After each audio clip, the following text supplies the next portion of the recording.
Hey everyone, I've got a brief video here on a fix that might help you with this model and possibly some other electric water heating kettles.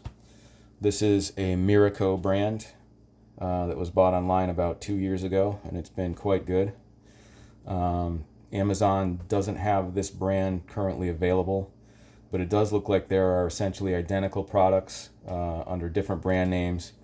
And there's actually seemingly quite a few other products that have a similar kind of design. So even if you don't have the exact same setup, you might still be able to get some use out of this. So under normal operation, once you add your water, you replace this on the base. You get this blue light, and then the control panel lights up a little bit. So there's different settings for different temperatures here on top. So I'm just hitting the set button, and I'm setting it to boil, which is for black tea, it says. And then there's a simple start and stop button, so I'm going to hit that. The boil indicator, I don't know if you can see it, the red light, it's blinking. So now it should be in heating mode, and in a second I think you'll hear it start to heat up. There it is. So under normal operation, once it reaches temperature, you'll get a number of double beeps, and then that signals that it's complete. This morning, we weren't getting that. We were getting a very short heat cycle, and then it would stop and beep that it was complete, but the water hadn't really heated. So it kind of suggests to me something wrong with the thermostat, and so I went to go ahead and open it up and see if I could see anything obvious. So to save time here, I have canceled the heating cycle that was in progress, drained the water out, I've let it cool down a little bit. Just to be extra safe, you'll see that I unplugged it from the power source. So now I'm going to go ahead and see if I can see anything underneath that might be part of the problem. So when you turn the pot over, this whole black plastic base is held in place by these 3 screws in the middle, right? And you'll see there's 2 other screws here which are holding sort of a different separate plate in place. I had taken those 2 screws out, and then I wasn't comfortable prying that plate away from the rest of the base, so I didn't really proceed with that. But I will show you once we get in there that you're probably going to be okay even if you don't remove that plate. So one thing on this model that's interesting, they don't want you going in there either for safety reasons, or probably more likely they'd rather you just buy a new one. It has these, I don't know if you can see easily, they're not a standard screw head. They're actually a triangular, some sort of a security safety bit. So fortunately for me, I had from a previous project that I had done. It's not going to be easy probably to see this, but this kit I have in the background here is an electronics kit that was available on Amazon for not very much money. And it has pretty much, as far as I can see, any type of bit that you'd ever need for any type of purpose like this. So this actually came in really handy. So I've got it on just a regular ratchet screwdriver. It is a smaller bit than standard, so there's an adapter that came with the kit that goes in standard, any kind of standard screw or driver. I recommend a manual screwdriver for this because it was a little difficult to get the right orientation of the bit in the screw. And I think if you were to go in there with a powered driver, you might run a risk of stripping out those screws, and I'm sure you don't want to do that. So I had gotten these screws started turning off camera. I'm just going to finish off here if I can with a ratchet. You do want to be pretty gentle. It seems like it's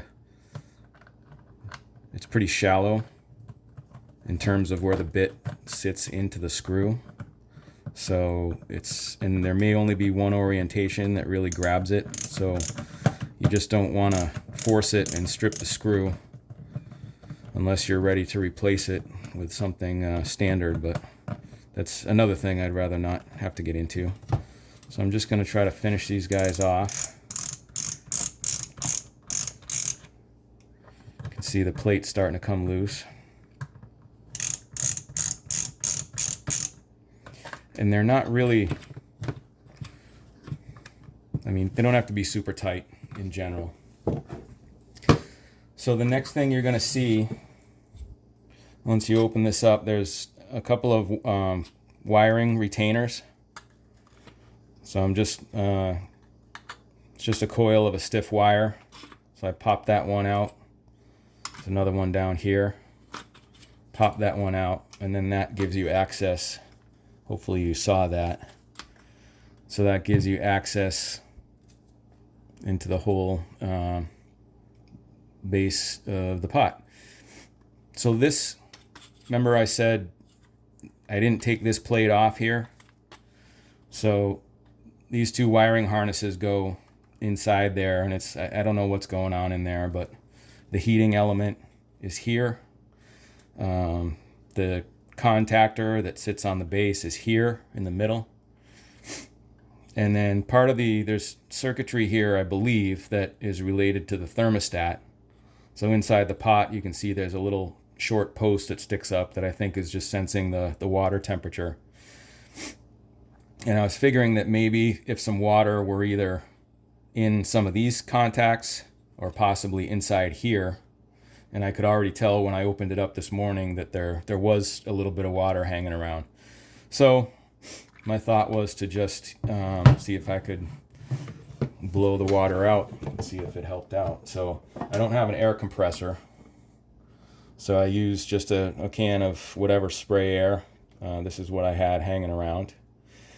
And basically all I did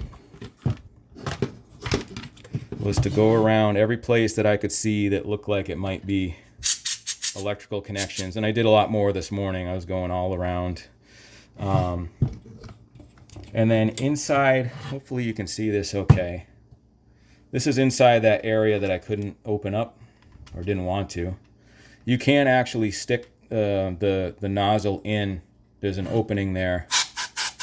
And you can go through, give it as much as you can. I know, like I said, an air compressor would probably be more effective for this.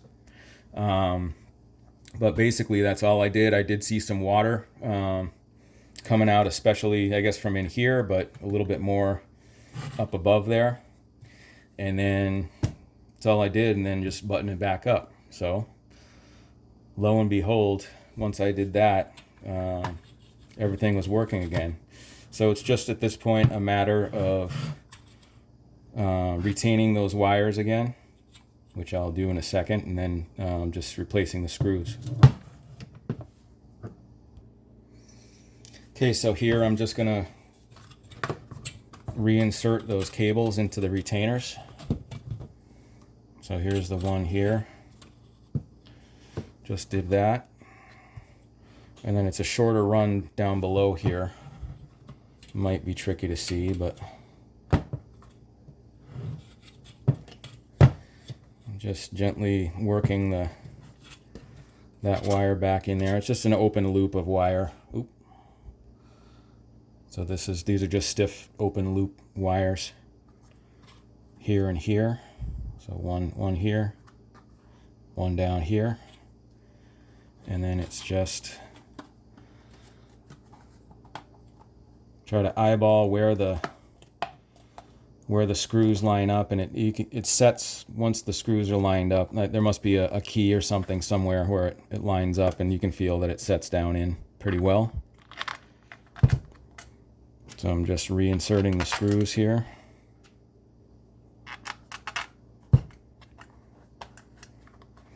Then I'm just going to gently tighten those back up off camera. Okay, so at this point, to snug them back up, I'm just going manually with just the bit and that little adapter. Almost just, snug it hand tight. As I said, it doesn't have to mechanically be the strongest ever. Just going to make sure they're Good and tight.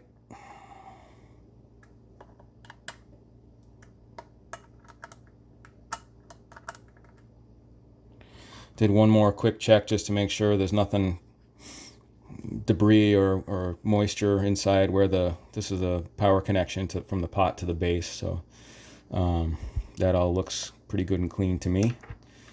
So I'm going to go ahead and test it out, make sure that everything is still good to go. Okay, so I've plugged the power back in here. I've added some water. I'm just going to set the pot on the base. Lights up, it beeps once. I'm going to set my temperature, I'll say 185 degrees, which they say is for white tea. I'll hit start. Got the blinking red light there. I can hear it starting to power up that heating element. And if we let it go long enough, you'll hear the beeps. Maybe I'll just show you how quickly it gets there. So going forward, I recommend everyone has something like this. Keep the outside of the pot and the base extremely dry best you can. Keep it away from water. The manufacturer recommends wash by hand and do not submerge any part of it. So I recommend that as well. It may be a bit of a design flaw to have that plate open in such a way that water can get in, but aside from maybe doing a better job with a gasket or something,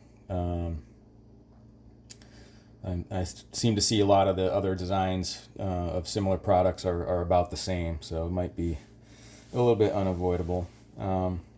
Anyway, I hope this video helps a few folks extend the life of the product. It looks like similar products sell retail for around $50 or so, but that's something I'd rather only spend one time. I'm just going to let you know. Oh, you can hear it starting to go a little bit. If you touch the exterior, it's cool up here. There's no water. The water level is only to here. And it does get warm. You can feel it warming up. Now you can hear it doing its thing. And I've got, I don't know, a little bit, it says a little bit under a liter of water in there. So it does work pretty quickly. I think it's a pretty high powered heating element. And it's, like I said, it's been a good product.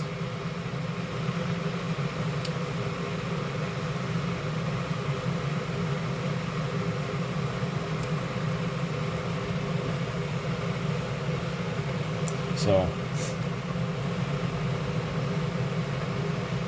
once you hear that boiling sound kind of tail off a little bit, it's usually close to being done. I think probably only several more seconds here.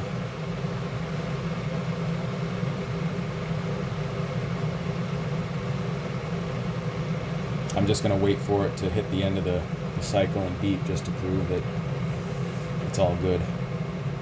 You have to trust me that it wasn't working this morning.